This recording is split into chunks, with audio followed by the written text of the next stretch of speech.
자, 요번에 이제 살펴볼 곳은 이제 양반 관료사회 정치 구조. 그러니까 조선 전기 때의 정치 구조 관련된 내용을 이제 좀 볼게요. 자, 조선의 지배층은 여러분도 알다시피 양반이죠. 그래서 이 양반이라는 의미는 그 고려 시대에도 사용했어요.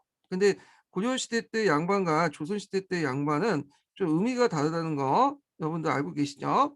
그래서 고려 시대 때 양반은 문무 관료들, 그러니까 동반과 서반을 합쳐 갖고 양반이라고 하죠. 자, 그런데 조선 시대 때 양반은 그런 의미도 포함되어 있지만 문무 관료 관리뿐만 아니라 어 이율 포함해 갖고 일가 친족들을 다 포함하는 거예요, 일가 친족들. 그래서 이제 이 문무관리를 포함한 일가 친족들 양반의 범위가 뭐냐 하면 이거는 중종 때 사족을 이제 재구정하는 내용이 있어요. 사족을 규정을 했는데 이 사족은 이제 양반하고 이제 보시면 돼요. 자, 이 사족의 범위를 어떤 식으로 했냐면 자신의 기준으로 해 갖고 아버지, 그다음에 할아버지, 증조 할아버지까지, 그러니까 3대죠. 3대를 뭐냐면 4대죠. 4대 자기 포함해서는 4대니까 요 4대에 들어갈 때 적어도 어 그 간직에 침입하거나 소과에 합격한 사람들 양반이라고 했어요. 그러니까 이 말은 어 만약에 증조 할아버지 이후부터 해서 이제 뭐냐면 그 이때 4대 안에 그 간직을 침입하지 않거나 속가에 합격한 사람 없으면 예전에 양반이라도 이제 양반지에서 벗어나는 거예요. 예. 그래서 이 조선시대 양반은 좀 넓은 범위의 양반이다. 예. 그래서 이거는 주로 이제 양반 개념은 중종 전후에서 15세기에서 16세기 때 15세기 말에서 16세기 때 거쳐갖고 형성이 됐다. 이렇게 보시면 되고 요거 자세한 내용은 그 한길에 나와 있거든요. 근데 한길 내용까지 좀 볼 필요는 없을 것 같아요. 요즘에는 한길 내용이 거의 나오진 않아 가지고 요 정도만 하고 이제 끝낼게요. 예. 양반의 개념은 요 정도 이제 보고 넘어가고요. 물론 양반위에 왕실의 친척인 종친이 존재하지만 어 조선시대 때는 원칙적으로 종친하고는 간직을 갖지 못하도겠죠. 그래서 그들은 정치 세력화되지 못했다. 이걸 이제 종친불사의 원칙이죠. 고려나 조선은 종친들이 권력에 개입하면 문제가 생긴다는 걸 어, 패단을 알고 있기 때문에 이걸 못하게 했어. 이거는 이제 통일신라 시대 때 그 종친들이라고 하는 사람들, 그러니까 그 진골 귀족들이 자기끼리 싸우다 보니까 나 개판됐잖아요. 그래서 그걸 보고 이제 역사 경험을 보고 이제 어, 종친을 종치는 정치에 개입하지 못한다는 원칙을 마련했나 봐요. 그래서 자신을 기준해 갖고 오대손까지는 아니 왕을 기준해 갖고 오대손까지는 그 안에서 예, 정치를 못하게 하죠. 자, 따라서 양반은 관리가 되어 정치에 참여했을 뿐만 아니라 사회 신분이 높고 경제력이 강하며 문화의 주인공이 돼서 조선 사회를 이끄는 최고의 상인 사회 계층이었다. 이에 조선은 이런 양반 관료들이 이제 뭐냐면 그 관료가 됨으로써 엄격한 관료 체제가 확립되었다. 네, 이렇게 했는데 요 주 내용을 보세요. 주 내용을 보면 요거는 이제 뭐와 관련된 거냐면 아, 양천제설하고 반산제설 아시죠? 예. 요거와 관련된 내용이야. 여기는 뭐 복잡하게 설명했는데 요 개념을 이제 한번 짚고 넘어갈게요. 어, 잠깐 내용을 이제 보면요. 뒤에 이제 강독할 때도 좀 더 얘기를 할게요. 요거는 그냥 정 간직제도 관련된 내용이니까 사회사 할 때 잠깐 자세한 내용은 하고 요거는 좀 볼게요. 여기는 좀 개요만 설명할게요. 자, 조선 신분제사를 보는 설이 반상제설과 양천제설 두 가지가 있거든요. 자, 일단은 양천제설은 보통 고려나 조선시대 법제적 신분은 양천세였어요. 그래서 당나라의 영향을 받은 건데, 그래서 신분상 양인가 뭘로 나누지 천인으로 나눠요. 그래서 양인은 권리도 있지만 또 의무도 있어. 이 사람들은. 그래서 이 사람들은 관리에 이제 볼 수 있는 과거 시험을 볼 수 있는 자격도 있고요. 그다음에 교육을 받을 수 있는 또 자격도 주어지죠. 그 대신에 조용조를 납부하는 대상들이에요. 예. 천인은 거꾸로 이제 권리도 없고 얘네들 의무도 없어 따라서. 요렇게 두 개 신분으로 나누는데 대개는 이제 초창기 때는 양반이라는 사람은 이 양인에 속하는 일종의 직업이었어요, 직업. 그러니까 자기가 노력에 따라서 이제 올라갈 수 있는 직업이었고요. 성취 신분이었죠. 그리고 그 양인에 속하는 뭐 농민이라든지 상인이라든지 공인은 또 다 직업이야. 일종의 자기의 능력과 적성에 따라서 될 수 있는 직업의 범주죠. 그래서 초창기 때는 양반은 그 입장에서 현형 개념이 아니라 직업 개념을 보면서 양반의 대칭이 백성이며 양과 백성 모두 어디에 속한다? 양인의 범주에 속한다. 그래서 성지 신분에 이제 속한다고 보시죠. 당연히 노력에 따라서. 근데 이제 조선 초기 15세기 때 차라 그때부터 이미 양반, 중인, 상민, 천민 같은 어 4개 계층으로 나눠졌다는 거예요. 이게 반상제설이에요. 그 반상제설은 양반과 상민의 각각 준말이죠.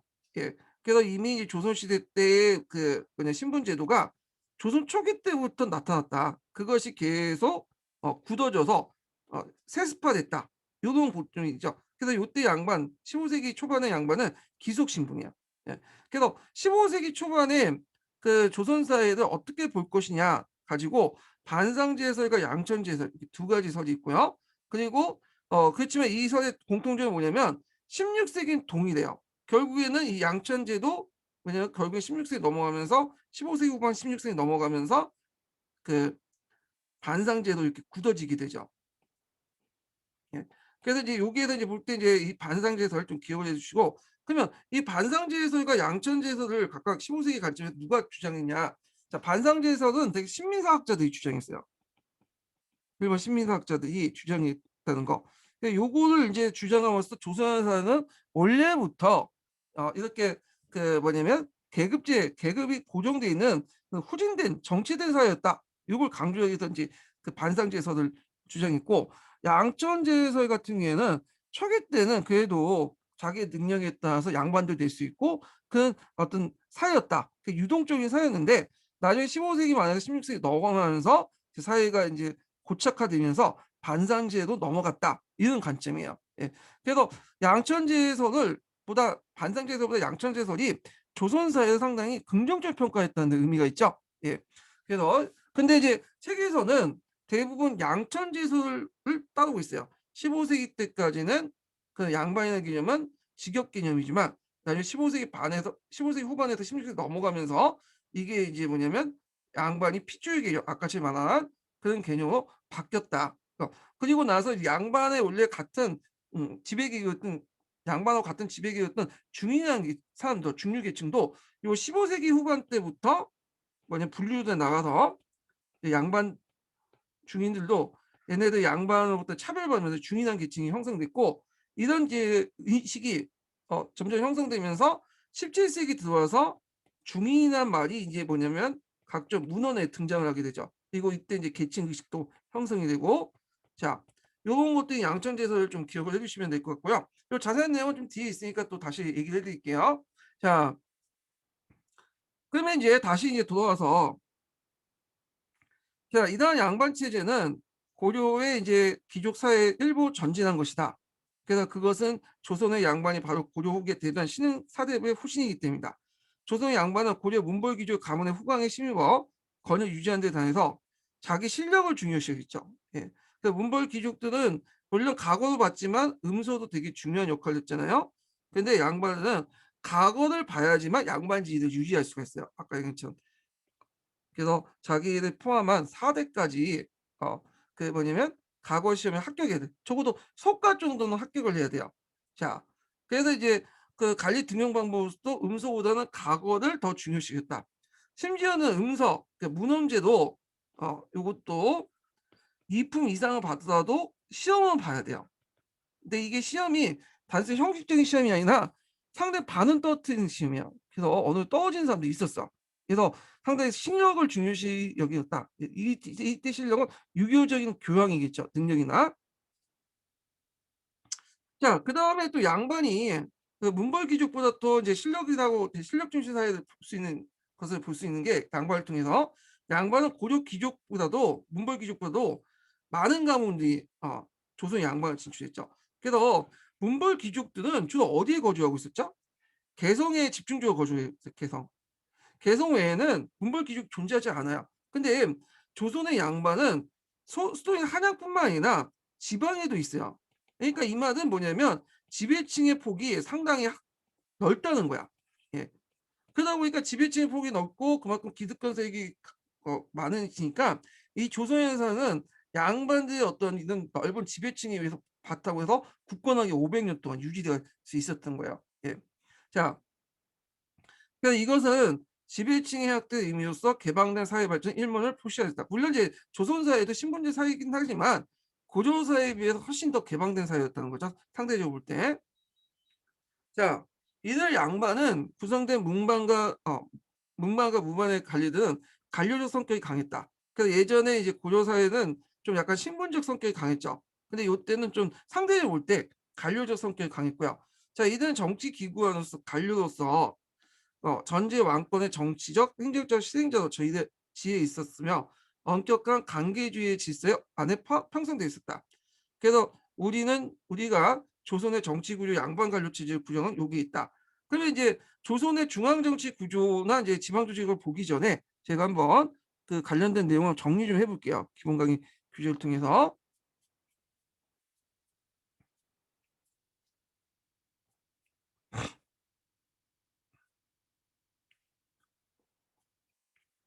자, 여기 보면 이제 어 일단 여기 폰을 보세요. 잠깐.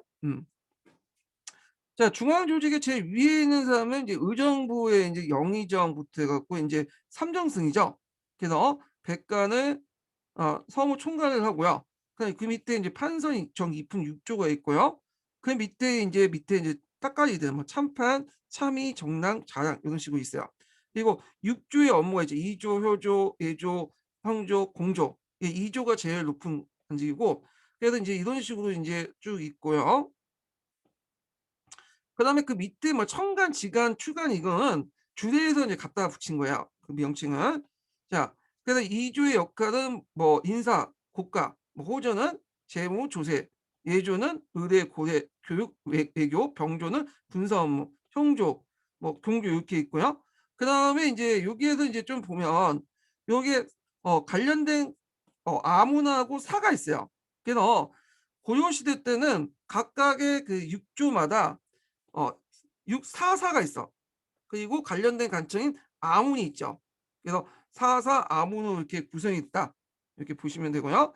자, 그 다음에 이제 특별 사법기구로서 의군부가 이제 존재를 하고 있고, 그 다음에 한성부는 이제 서울 행정 치안을 담당하고, 승정원은 왕묘 출납과 비서를 담당하는데, 여기 이제 그 도승지가 있죠. 승지가 6명 있는데, 제일 높은 게 도승지예요.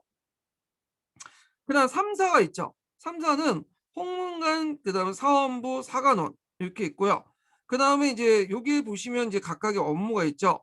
홍문관은 독소, 경영, 교수를 담당하고 사원부는 감찰, 소송, 재판 이런 것들 담당했고 사관은 간쟁을 담당을 했다. 예. 그래서 이제 일종의 3사 대관 기능이죠. 그래서 이 대관들은 어 그 뭐냐면 전반적으로 이게 풍기가 좀 낮아요. 그래서 하위직 관료들이 고위직 관료를 견제하는 그런 시스템이 발달됐어. 이 3사는. 예. 자, 그다음에 이제 뭐 사관이라 갖고 뭐 교소관, 성균관, 예문관, 승무원이 있고요. 그다음에 이제 뒤에 넘어가서 조선시대 때는 의정부가 상당히 조선 전기 때는 권한이 있었죠. 그래서 이걸 도당이라고 예. 그래서 권력을 가지고 있기 때문에 그래서 삼의정 합작기구로서 육조를 지휘하면서 국정운영을 총괄했고 그다음에 이제 여기 3사가 있죠. 3사는 사원부, 사관원, 홍문관인데 3사의 역할은 사원부는 현실 정치의 정책 시행과 시비를 논의하고 관리의 부정부패를 탄핵을 하고 풍속을 구정하고 이런 역할을 했고요. 사관원은 왕의 행위에 대한 간언, 정책에 대한 위논이나 잘못되는 방박을 하는 기능. 홍문관은 군권안의 서적을 관리하거나 중요한 문서를 작성하고 왕의 자문을 하는데 지평관의 후신이라고 보시면 되거든요. 자, 그 다음에 3사의 원론 원칙이 있어요.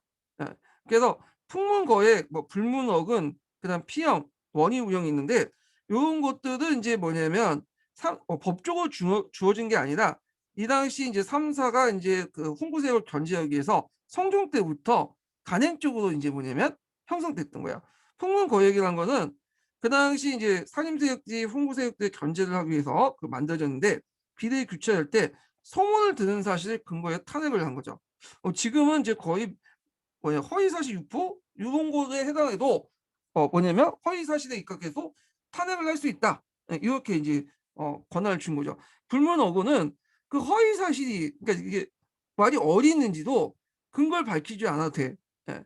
그래서 이런 풍문거액과 불문어고는 좋게 이용하면 뭐 3 사를 통해서 풍부세를 견제한다고 볼 수 있지만 또 나쁘게 이용할 수도 있잖아요. 그래서 없는 얘기를 만들어 가지고 상대방을 공격하는 데 악용을 하게 돼요. 그래서 이게 나중에 문제가 되거든요.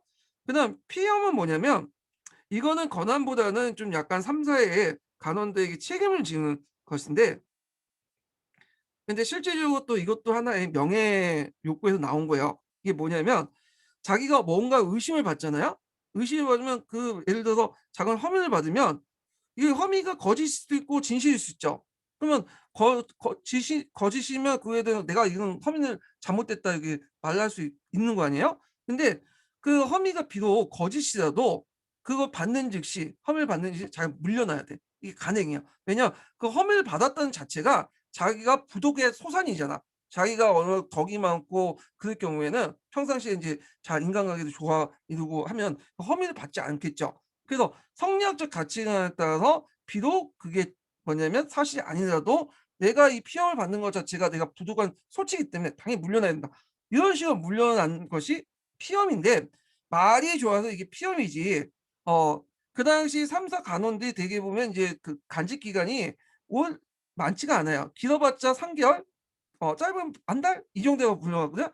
그때 왜 물려나냐면 일단은 이 3 사의 목적이 자신이 이제 거기 간직에 진출하면서 내가 왕을 이제 막 비판하고 대신들 비판하고 하면 반대편으로서 이제 혐의도 받고 나를 또 공격할 거 아니야. 그때 이제 책임지고 이제 물려나면서 나는 이만큼 깨끗한데 저 사람들이 나를 막 혐의를 씌워 가지고 물려났기 때문에 어쩔 수 없이 물려난다. 그렇기 때문에 이런 식의 이제 명분을 만들기 위해서 물려난 명분을 해서 만드는 게 피험이야. 그래서 일단 물려나면 한 달, 3달 하더라도 일단 3 사직에 있기 때문에 이게 요충지죠. 요충 엘리트직이잖아. 그러면 이걸 바탕으로 덕망을 이제 바탕으로 해서 요때 쌓은 명성이라든지 그다음에 이런 간직 경력을 바탕으로 해서 다음 승계에 간직으로 진출하려고 하는 거야, 고위직으로. 그러니까 요 피험이라는 것은 말이 좋아서 인제 하는 건데 실제로 자기가 물려날 때 명분을 만들기 위해서 이 피험이라는 제도를 둔 것도 있어요. 예. 그다음에 원위 운영이라는 건 뭐냐면 우리가 인제 앞에서 3 사를 이제 사헌부, 사관원, 홍문관 이렇게 이제 있잖아요. 그래서 이 사람들이 개별적으로 자기 위결 내면 말빨이 안 되겠죠. 왜냐면 이 사람들은 되게 보면 하위직 관료들이 많기 때문에 그래서 3 사가 위견을 같이 모여가고 개진하는 거야. 그래서 개별적 목소리를 내지 않고 3 사가 위견을 개진할 때 모두 모여서 민원한 다음에 공통된 의견을 개진하는 거야. 이게 원위 운영이야. 그래서 말빨이 그만큼 세겠죠. 여러 명이 와서 같이 하는. 자 그러다 보니까 이러한 3 사의 언론 원칙에 입각해서 3 사가 간직이 낮음에도 불구하고 다른 간청에 비해서 3 사가 권력 기구가 돼요. 그래서 이게 이제 나중에 뭐 성종 이후부터 문제가 되는데 그래서 정기 내각이라는 말도 요때 나오죠. 예. 내각은 이제 대간을 뜻해요. 그때 정기라는 건 모든 정치가 대간의 기속이 된다는 거예요. 그만큼 권력을 쥐고 있다는 거예요, 이 정기내각. 정기내각은 어떤 특정한 왕 때 얘기한 게 아니에요. 뭐 예전에 게시판 보니까 뭐 영상군 때 얘기했다, 뭐 성종 때 얘기했다. 근데 성종 때부터 쭉 나온 거예요. 성종부터 연산군 뭐냐면 중종 이후부터 이 정기내각이라는 말이 자주 쓰여요, 이 말이. 예. 이 3 사의 권력이 강해지면서 이렇게 있고 특히 중종 때는 이 정기내각의 말이 되게 많아지면서 특히 이 조광조를 때려잡는 데 그 말을 잘 쓰거든요. 조선왕조실록 나오면 검색해 보면 좀 있어요, 이런 말들이. 그래서 이 3 사가 당연히 중요한 거니까 좀 기억을 해 두시면 될 것 같고요. 그다음에 승정원은 왕명출납, 국왕의 비서기고 그리고 이제 승정원에서 좀 기억할 것이 승정 일기를 기수했다는 이게 세계 기록 문화유산이죠. 예. 조선왕조실록은 아주 짤막하게 기록돼 있는데 이 승정 일기는 아주 자세하게 디테일하게 기록이 돼 있어요. 예. 근데 아쉽게도 조선 전기 때 승정일기는 없고 인조 때 이후부터 이제 승정일기가 있죠. 지금 해석 중이에요. 지금 번역 중이죠. 이게 너무 많아가지고 계속 번역하고 있어요. 자, 그래서 사법기구는 이제 삼법서에 갖고 사원보, 형조, 형성부인데 그 조선시대 사법기구는 행정기구가 좀 정확히 분리가 안 됐다고 했죠. 예. 그다음 의금부는 국왕의 직속 사법기구로서 국왕의 안위와 관련된 중재를 처리할 때고 국청은 이제 뭐냐면 대형 모반 국가적 중재를 신문하고 재판할 때 만든 일시 임시 기구였다 이렇게 보시면 돼요. 자, 그래서 이제 이렇게 이제 좀 보고 그다음에 그러면 내용 한번 읽어볼게요. 한국사통론. 자, 여기에 보면 조선의 간계 조직이 있는데 조선이라는 나라는 간계와 간직이 최대한 일치시키려고 했어요. 예. 그래갖고 이제 이 간계 조직은 크게 뭘로 구성되냐면 크게 뒤에 있나? 여기 있네. 자, 요 간계 조직 좀 볼게요. 예. 크게 이제 문반직하고 무반직으로 이렇게 구성이 됐죠. 예. 그리고 이제 정일품부터 해서 정구품까지 이렇게 해서 있고 18등급으로 구성됐어. 그래서 정일품, 종일품, 그다음에 정이품, 종이품 이런 식으로.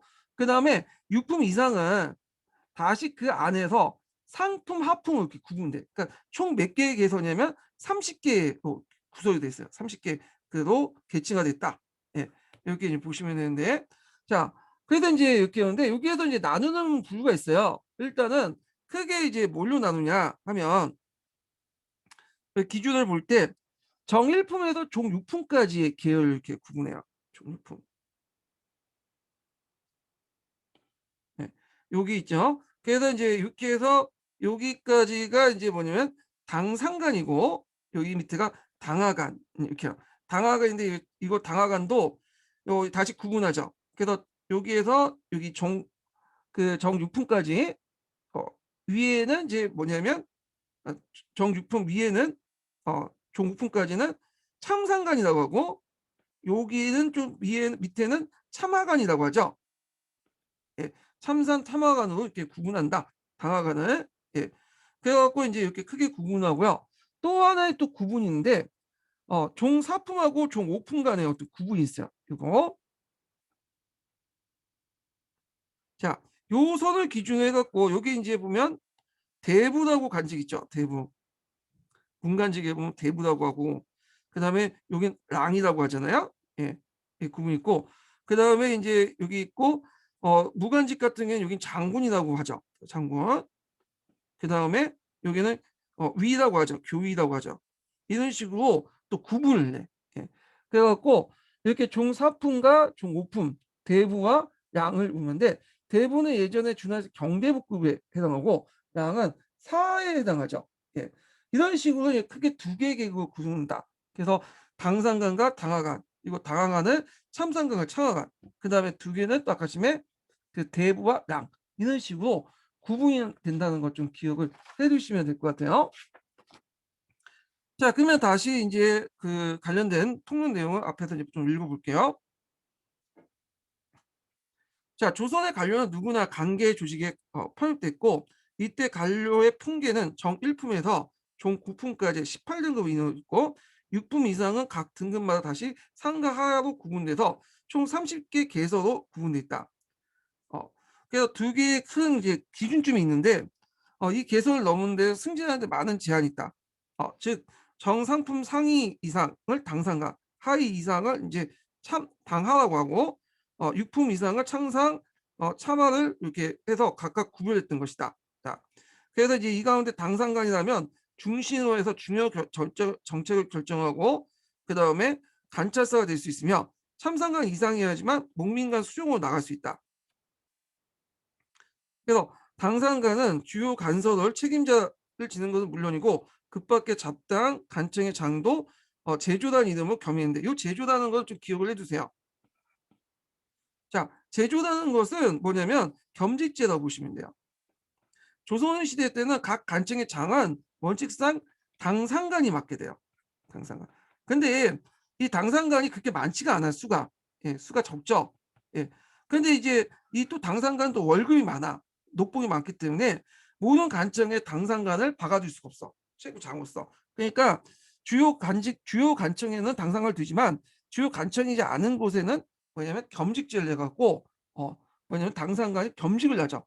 그래서 요통 A 관청의 이제 그 관청의 장이면 나머지 다른 관청의 장도 두세 개씩 맞는 거야. 예. 근데 이 겸직할 때 그 다른 간직의 장관의 월급은 장의 월급은 받질 않아요. 예. 이게 이제 제주제죠. 제주제. 고려시대에 영향을 받았다고 보시면 돼요. 자, 하여튼 이 결과 정치 권력이 고급 관료에 집중되는 모습을 보이고 있다. 그래서 모든 간직에는 그에 해당하는 관계가 정해져 있고 그 관계에 따라 간직도 받게 돼요. 자, 예를 들어 갖고 삼중승은 모두 정일품이고 육주판사는 정이품, 각도의 관찰사는 종이품, 군수는 종사품, 현령은 종오품이다. 자, 이러한 간직에 적임자가 없을 경우에는 어쩔 수 없이 그 간직에 상응하지 않은 풍계를 내린 사람들이 임명하는데도 이때 이제 풍계를 맞추죠. 이걸 행수법이죠. 그래서 행수법은 간직하고 관계가 맞지 않을 경우에 이 행수법이 적용돼요. 이 행수법이. 자, 그래서 이제 내용을 보면 자, 간직에 상하의 풍계를 가진 사람이 임명하는데 이때 풍계가 높은 사람이 낮은 간직을 갖게 되면 이걸 계고직비라고 하죠. 이게 보통 자천될 때 이런 게 많은데 그래서 풍계가 높은데 그래서 봐서 그 간직이 낮을 경우 계고직비고 이때 행을 붙여요. 반대로 그 반대의 경우에 있죠. 풍계가 낮은 사람이 높은 간직을 가질 경우에는 이럴 때는 그 계비 고급 그 직고라고 하죠. 계비 직고. 그래서 이때는 수라고 하죠. 예. 그래갖고 이런 식으로 해갖고 어떻게든 간직과 간품을 맞추려고 하는 게 행수법이다. 여기 기억을 해주세요. 행수법. 예.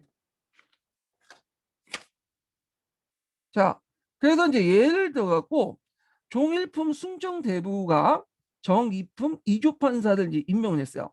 예. 그래서 그때는 그 앞에 이제 이건 계고 직비에 해당하죠. 그래서 승정대부 행이조 판사 이렇게 되는 거고, 자 거꾸로 풍계가 낮은 사람이 높은 관직에 임명된 계비 직고의 경우에는 자 정이품 가산대부가 정이품 홍무관 대제학을 임명하면 가산대부 그 앞에 수를 붙여요. 높은 관직 올라왔으니까 수 홍문대자학 대제학 그러니까 홍문관 대제학이라고 임명을 하죠. 이런 식으로 이렇게 맞추는 것이 행수법이다. 이렇게 기억을 해주시면 될 것 같아요. 예. 그래서 풍계가 높은 사람이 낮은 간직에 임명되면 행, 풍계가 낮은 사람이 높은 간직에 임면 계비직구는 수 이런 식으로 붙인다. 자, 이것은 이제 간직과 관계의 결합 역시 엄격하게 일치시키려고 했던 프로다는 관계주의 표현이다. 이렇게 보시면 되고요. 자, 그래서 양반 관료 체제의 특성을 볼게요. 양반의 관료화가 이제 관료기구를 통해서 진행한 따라 사회적으로 이들이 신분적 배타성이 강화됐다. 자, 우선 향리의 관리직출에 제도적 규제되어 문무관직은 양반의 독차지겠죠. 그래서 이제는 향리는 과거 시험을 볼 수 있지만 법제적으로 실제로 과거 시험을 간행적으로 막아버렸어. 그래서 향리가 이제 과거 시험 보려면 지방 수령부터 그냥 허락을 맡아야 돼. 허락을 해주겠어요? 잘 안 해주겠죠. 이런 식으로 막는 거야.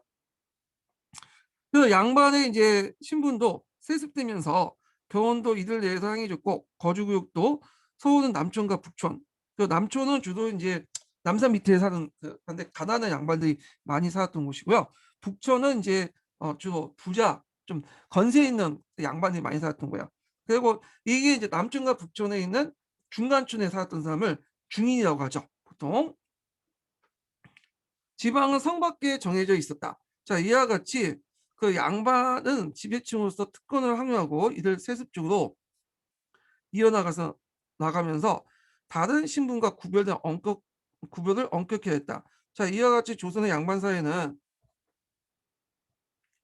관료적이면서 반면 세습적인 성격을 함께 존재하였고, 자, 이것은 정근대 사회의 신분 사회의 당연한 현상이었다. 자, 이러한 이제 양반적 세습적 성격을 잘 보여주는 것은 음서와 대가이다. 음서라고 하기도 하고 문음제도라고 하죠.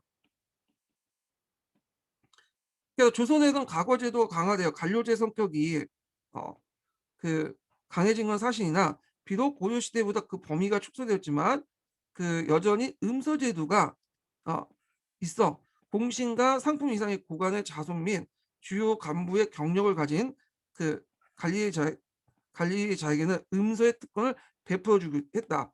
근데 이제 여기에서 이제 그 3품 이상인데 뭐 여기 2품 이상이라고 하고 있고 하여튼 2품이나 이렇게 보시면 돼요. 2품이라는 것도 있는데 여기 3품이 되어 있네요. 예. 그렇지만 이제 아까 얘기했죠. 음소도 뭐는 봐야 된다? 시험은 봐야 돼요. 시험은. 예. 그냥 시켜주는 게 아니에요. 자, 또한 조선에는 대가제라는 게 있어요. 예. 대가는 뭐냐면 어떤 왕이 이제 그 신하들 보고 신하 공을 보고 너 벗을 올려주겠다 해서 뭐 예를 들어 정상품을 종 2품으로 해갖고 한 품 올려줬어. 그런데 자기는 이거 거절하고 그것을 내 자식이나 동생이나 한테 주겠다면 얘는 종 9품을 취직할 수가 있어요. 이게 이제 대가야. 별가의 풍계를 대신해서 자기가 받은 별가의 풍계를 대신해서 자나 제, 서, 칠 그러니까 아들, 형제, 사위, 그다음에 조카에게 줄 수 있는 것이 대가제다. 이렇게 보시면 돼요.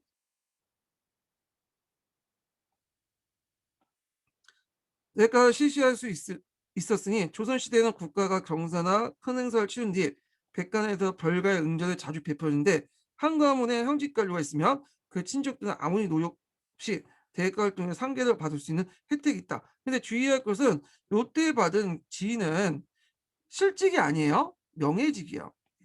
실직은 아까 말한 것처럼 어떤 식은 다 시험 받아 들어가야 돼. 자, 그래서 이제 이러한 음수와 대까지는 조선의 양반화국은 지배층으로서 신분을 계속 유지하는데 유리한 제도적 장치의 의미를 가지고 있다. 같은 양반이나 하지만 그 차별 안에도 차별이 있었다. 그래서 정치와 군사의 분리 그리고 군사와 정치의 종속에서 오는 형상이지만 무반은 문반보다 하위에 있었다는 거죠. 예. 또 양반 가계의 지속적인 유지를 위해서 서울 자식도 문과에 응시하지 못하도록 했으며 그냥 아예 그냥 법제를 막았죠. 아, 그러니까 이 서울 차대법은 이미 앞에서 얘기한 것처럼 태종 때부터 있었어요. 태종 때부터 서울 차대법을 만들죠. 그래서 이때 이제 서자와 얼자 서울 구분했죠. 첩의 자식과 저의 자식을 구분하고 첩의 자식을 서울이라 해서 이 서울들을 이제 뭐냐면 차별하는 법도 있었어요. 이건 태종이 이제 즉위하는 과정에서 정종에 이어서 즉위했잖아요. 근데 이 정종은 아까 얘기한 것처럼 자식들이 적자가 없어요. 다 서자지. 어, 그래서 자기가 즉위하는데 이 서울차대법을 이제 좀 이용한 것도 있고 만들어가지고 그 앞에서 이제 얘기한 것처럼 이제 또 뭐냐면 이것도 있어. 그 일종의 그 두 번째 부인에서 이제 아들인 방석이 세자로 책봉했잖아요.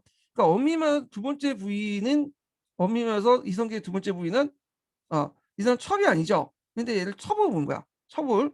그래갖고 이제 두 번째 부인 그 방석의 자식 첩의 자식이 즉위한 걸 제거하기 위해서 뭐냐면 쿠데타가 일으킨 걸 합리화시키기 위해서 이런 것도 있어요. 그러니까 하여튼 여러 가지 목적으로 서울차대법이 만들었는데 이 서울차대법 이 자체가 어디에 맞냐 성리학적 윤리가 딱 맞아졌죠. 그러면서 이제 뭐냐면 예전에는 차별하지 않았던 서울들 차별하기 시작해요. 그래서 예전에 서자라는 의미는 단순히 그 여러 명의 아들, 첫째가 아닌 첫째 이하의 아들들 서자로 했는데 이때부터 서자라는 의미는 적자가 아닌 첩의 자식이라는 의미가 되죠. 예. 그래서 자기 어머니가 이제 처와 첩의 지에 따라 자기 지위가 뭐냐면 달라지기 때문에 태종 때부터는 자기 어머니가 첩인지 그 송사가 인사가 많았다고 그래요. 왜냐 그거에 따라서 자기가 지위가 달라지기 때문에 그런 건데 하여튼 이런 것들이 성종 때 건국대전에 편찬되면서 서울군구법이라는 이름으로 아예 제도화돼 버리죠. 그러니까 예전에 차별했던 것을 서울군구법에서 그냥 도장을 찍었다고 보시면 돼요. 예. 그래서 서울은 금고라는 것은 그 당시에는 벗을 못하게 하는 벌이에요. 예. 그걸 이제 만들었다. 예. 이렇게 보시면 돼요. 자, 그다음에 이제 제가녀 음 자손은 고관직에 나가는 불가능했다. 즉 강계 진출에서 출신 신문했던 한계가 있었는데 기술관과 서원은 정상품까지, 토관과 향리는 5품까지, 서리와 기타는 정칠품까지 한 품 소용을 했다. 근데 이제 서울 같은 경우에는 과거 시험은 보지 못해도 이 사람들은 이제 뭐냐면 어 여러 가지 방법으로 이제 버스는 올라갈 수 있어요. 예. 이 사람은 과거 시험을 보지 않았대도 뭐냐면 올라갈 수는 있지만 정상품까지는 올라가지 못해. 예. 그래서 서울도 이제 일부 아주 유자관 같이 그런 일부 사람들은 뭐 서리부터 출발해서 아니 갑사부터 출발해 가지고 어 버스를 올라갈 수 있지만 문관이나 문과시험이나 문과시험은 보질 못해요, 요거는요. 하여튼 그렇게 올라가도 정상품까지는 한 푼 소용있고 우리가 생각하는 유자관 그런 사람들은 아주 극히 예외적 인물이야. 이 사람들은요. 자, 그래서 이제 양반만이 정일품에 오를 수 있다. 양반의 지역적 차별도 있는데 같은 양반이라도 평안도 환경도 출신은 고관에 등용되는 경우가 드물었다. 자, 양반은 같은 간직이라도 기술간직에 천시되고 이를 회피하였으니 이 때문에 기술가는 어, 중인들의 세습지고 되고 말았다. 또한 문강의 하급관리인 서리와 무관인 하급관리는 궁교는 등 실무적 직업을 맡지 않았는데 이것들은 역시 중인 출신이나 서리나 궁교, 궁가는 이제 중하위급 관료를 얘기해요. 세습하면서 담당했다. 그래서 기술관 서리 궁고는 넓은 의미에서 지배층에 속하지만 문무 양반과 구별도 관직 진출에 승진 한계가 있었다. 그래서 이들이 중인 계층으로 분리된 시점이 15세기 후반이고요.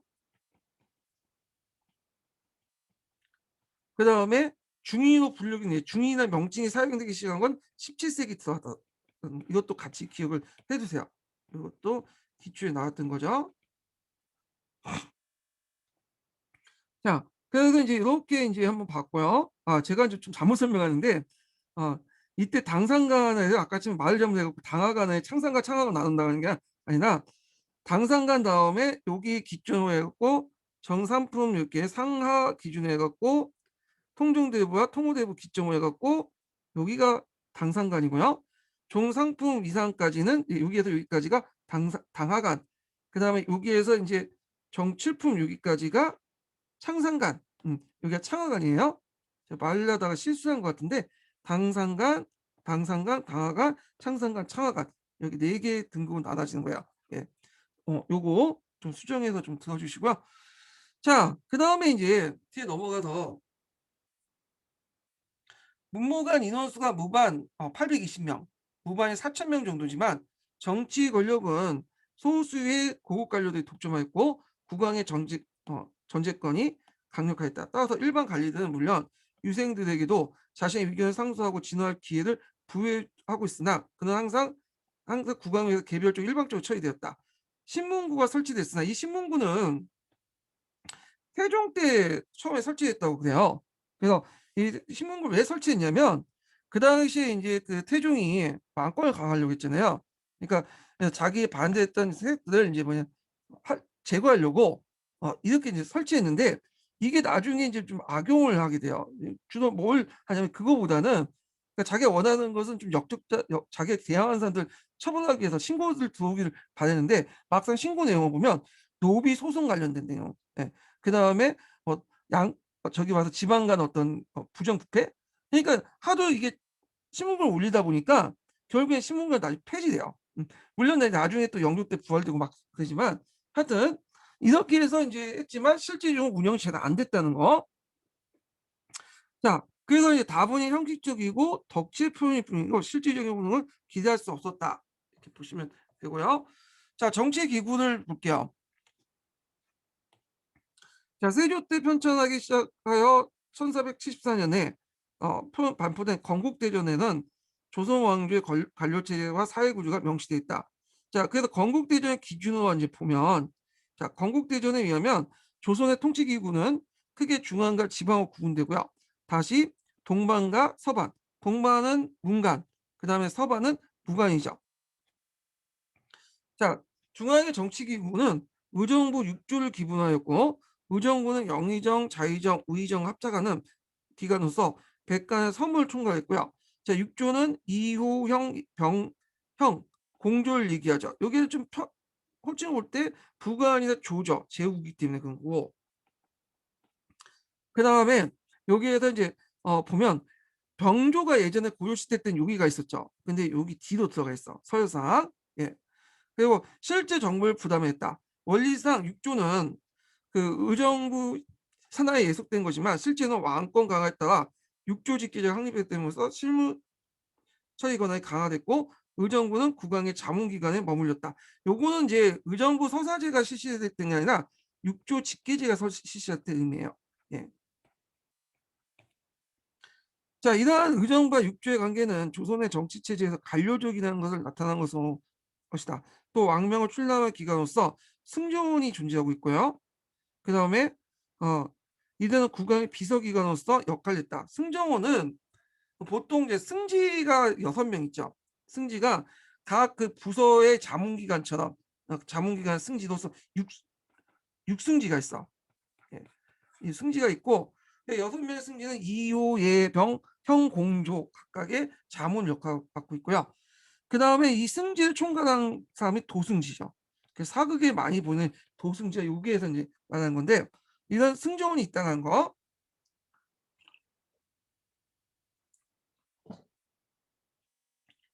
그 다음에 국왕이 어리거나 병이 났을 때 원임이나 신임 대상들이 원임은 지금 이제 뭐냐면 예전에 물러난 재상들, 신임은 지금 재상들, 의정부 대상들 얘기죠. 원상을 맡았죠. 원상. 이 원상 제도는 세조 때부터 했어요. 세조가 이제 병에 걸려갖고 말년에 피부병에 고생을 했거든요. 그래서 국사를 잘 담당하지 못했어요. 그래서 뭐 한명회나 신숙주 같은 사람들 원상으로 이제 임명하고 이 원상들에게 정치를 맡겼어. 예. 그래갖고 이 제도인데 후에 이제 그 어린 성종이 즉위하잖아요. 그래서 성종이 또 할 때 이때 이제 원상들이 모여갖고 정치를 하고 그랬죠. 근데 성종이 이제 20살 때 이제 하면서 친정을 하게 되니까 요때 이제 원상제도 폐지됐어요. 근데 이후에도 원상제도는 좀 있어요. 왜냐면 왕이 죽고 새로운 왕이 즉위할 때 또는 왕이 어릴 때 잠깐 원상제를 둬서 이렇게 운영이 있다 이렇게 보시면 돼요. 자, 그래서 이 원상 임명하거나 승조원에서 국가의 주요 사무를 심의케 하는 특별 제도가 있었다. 예. 그래서 밑에 이제 조선의 이제 중앙기구 내용도 있고요.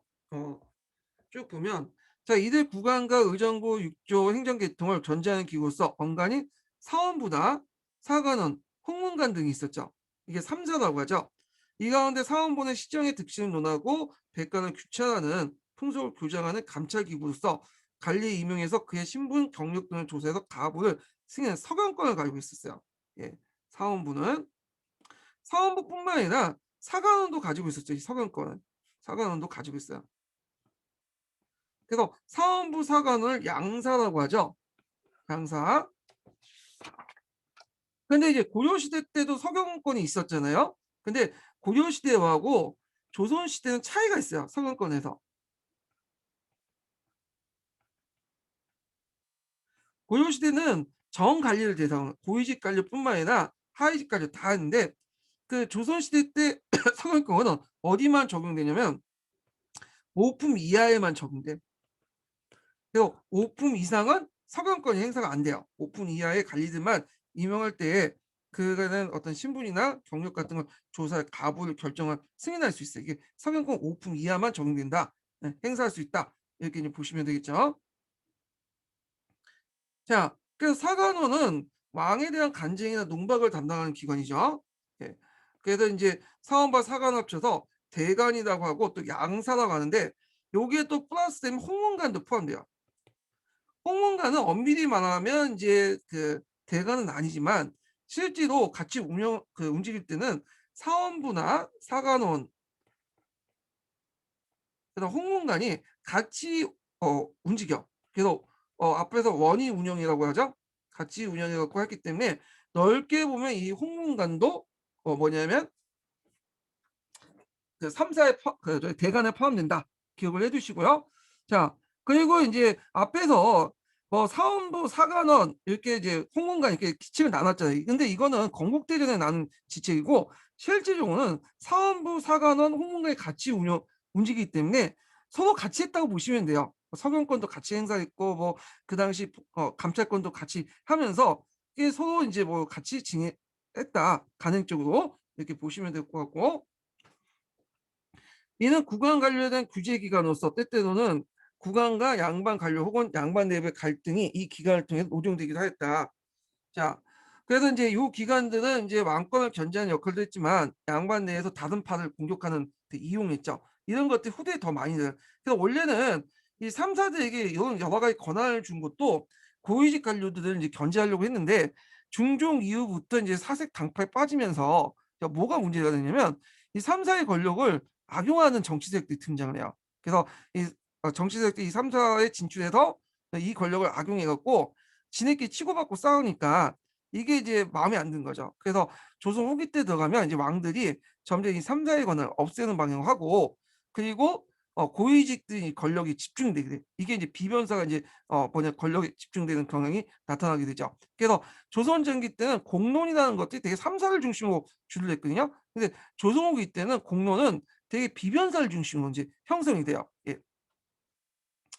자, 홍문관인데요. 홍문관은 그 대관은 아니지만 공식적으로 근데 대관 역할을 한다고 했죠. 실제로 3 사에 편입돼 갖고 홍문관은 경적을 모아서 정보를 토론하고 문학을 담당 왕의 고문 역할을 담당했으며 문필기로서 그 임무상 언간의 기능을 같이 수행했다. 이렇게 보시면 돼요. 자, 그다음에 이제 사법기구로서 일반 범죄 사건을 다룬 사원부가 있고요. 그다음에 형조와 서울의 치안을 담당했던 한성부. 예.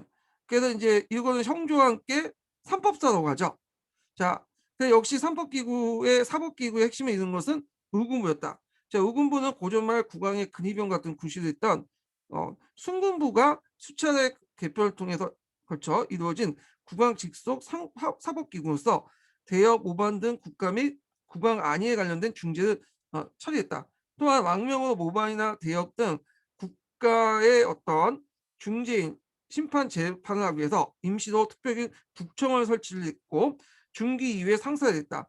자, 의군부는 그 건국대전에 실려 있는 정규 가청인데 반해서 국정은 비정규적인 어떤 임시기구로서 의정부보다 긴급하고 중재인을 다스리는데 달랐지만 그러나 때때로 일반 범죄까지도 처리하여 형제 업무상 중복이 일어났다.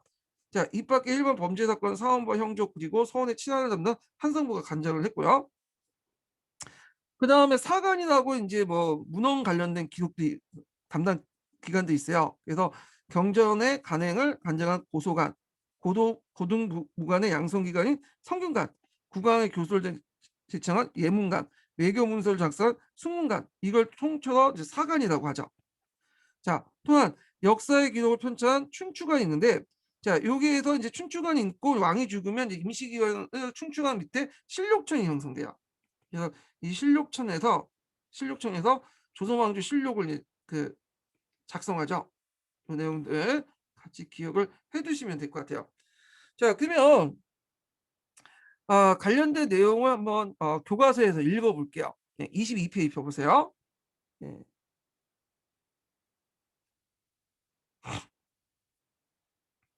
자, 두산 교과서에 있는 내용을 보죠.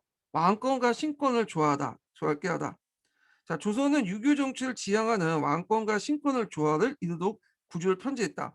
왕의 비서실 역할은 승조원과 중대 범죄에 대한 이군부는 왕권을 뒷받침한 핵심 기구였고요. 그 다음에 이제 그 왕의 가 고위관료 견제의 3사 기능이 강화됐고요.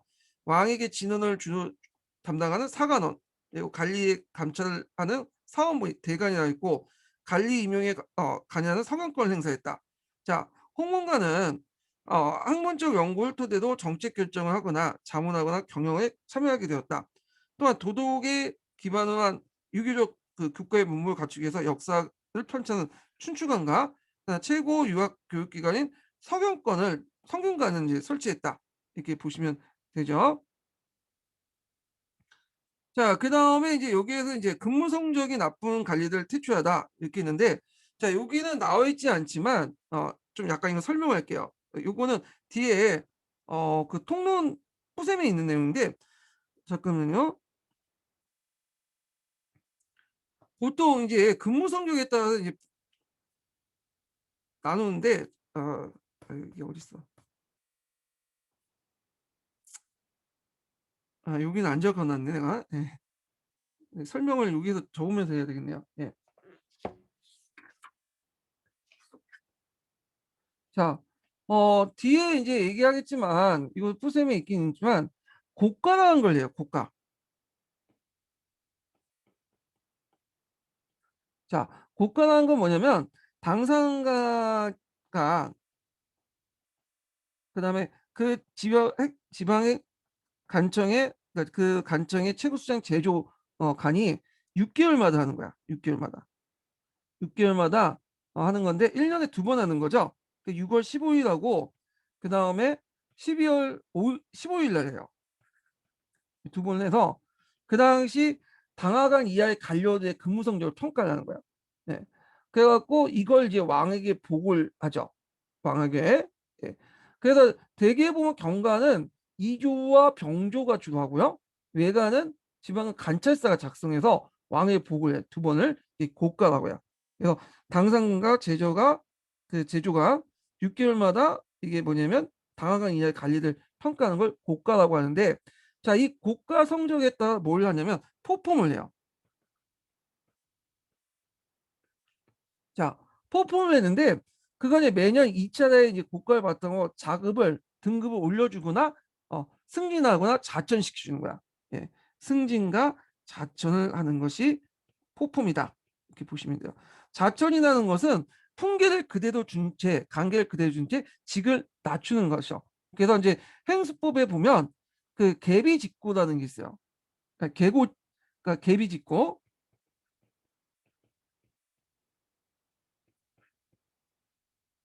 계비직고가 아니라 말 잘못했네요, 제가. 예, 반대니까 그 계고직비죠, 계고직비.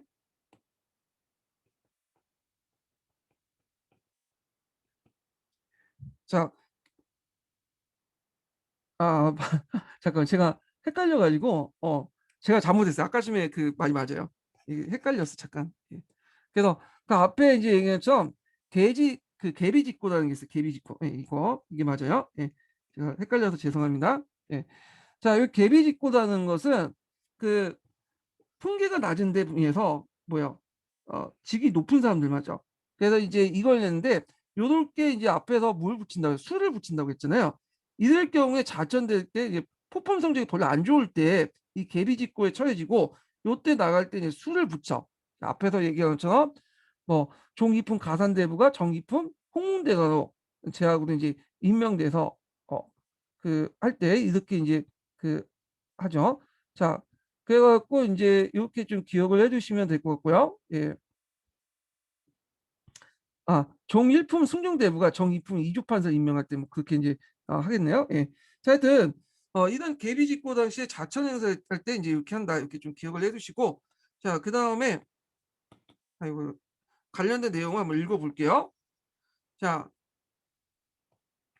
건국대전은 매년 두 차례 6월 15일이나 12월 15일날 상급자가 자신의 감독하는 관리들 평가하는 보고서를 제출하는데 자, 관리가 구정된 출퇴근 시간을 지켰는지 근무 일수가 충족됐는지 그다음에 맡은 업무를 잘 처리했는지를 종합하여 관리 성적 상중하로 각각 나누고요. 그 평가 결과 즉각 인사에 반영이 되죠. 10번의 평가 중에 모든 상을 받으면 특별한 풍계를 올려주지만 중위 받으면 녹봉이 지급되지 묵록관으로 임명한다. 묵록관이라는 것은 녹봉 없이 관계만 있는 거예요. 예. 그래서 이제 허직이죠. 세 번을 받으면 복파 파직된다. 예. 그래서 봉고 파직이란 말 있죠. 근데 이거 파직은 직을 파직하는 거지 잘리는 건 아니에요. 대기 발령 있다가 또 복귀가 돼요. 이거는요. 자, 그 다음에 이제 그 다음 장은 리베르의 교과서의 내용을 볼게요. 대간의 역할인데 이 정도전의 상도리에서 이 대간을 상당히 중요시 봤죠. 그래서 이 대간에게 권력을 줘야지 정치가 운영될 수 있다. 그래서 대간은 지위는 비록 낮지만 직무는 재산과 대등하다. 이렇게 이제 얘기를 하고 있는데 자, 대간은 관리를 감찰하는 사원부 관리고요. 간간은 정책에 대한 간접한 관리인데 후에 사관이죠. 대간과 간간을 합쳐 대간이라고 한다. 그래서 정도전은 조선건국을 구상하면서 재상의 권한을 강화하되 대간이 국왕의 재상들 견제함으로써 견제와 군용의 원리를 건전한 정치 풍토를 이루고자 했다. 예. 요거 해서 이렇게 대간의 역할을 좀 강조했다는 걸 좀 기억을 해주시고요. 그 다음에 이제 여기 좀 없지만 상피제라든지 분경금지법이 있어요. 상피제는 이제 권력의 집중과 부정을 방지하기 위해서 연골이나 친족 관계가 있는 사람들 피하는 제도죠. 다만 당상관을 면제받고, 분경금지라는 것은 그 청탁을 방지하기 위해서 막 이조, 병조, 당상관 같은 그런 인사권을 갖고 있는 사람들에게 사적을 만나는 걸 금지시키는 거야. 예. 그래서 요거 해서 이제 뭐 이런 제도도 있었다. 같이 기억을 해주시면 돼요. 자, 그러면 그와 관련된 내용은 이제 풀생 관련된 내용은 시간이 다 됐기 때문에 다음 시간 하겠습니다. 예, 그럼 내일 뵐게요. 수고하셨습니다.